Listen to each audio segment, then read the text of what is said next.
अस्सलाम वालेकुम दोस्तों, क्या हाल हैं। ठंडी हवा और समंदर, क्या कॉम्बिनेशन है।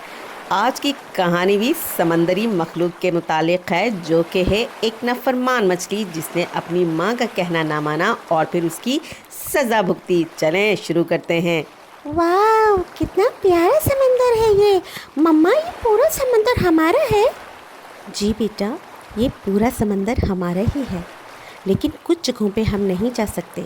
और याद रखना, कभी भी कांटे में लगा कीड़ा ना खाना, वरना बहुत नुकसान उठाओगे आप लोग। वो देखिए मम्मा, कितना मज़ेदार कीड़ा है। नीली, उसके पास ना जाना बेटा, वो शिकारी का पहला जाल है। तुम फंस जाओगी, नुकसान उठाओगी। रुक जाओ। नहीं मम्मी, मुझे खाना है, मुझे भूख लगी है, मैं खाऊंगी इसे। नीली बेटा, मेरी बात सुनो, मत जाओ। मेरी बेटी नीली। लो जी दोस्तों, फिर मछेरी की बीवी ने उस मछली का लजीज सालन तैयार किया और मज़े से खाया। तो क्या सबक मिलता है इस कहानी से? जी हाँ, हमें अपने माँ बाप का कहना मानना चाहिए, क्योंकि वो हमारा अच्छा चाहते हैं और तजुर्बेकार होते हैं। वो हमारी भलाई के लिए ही हमें किसी काम के लिए मना करते हैं।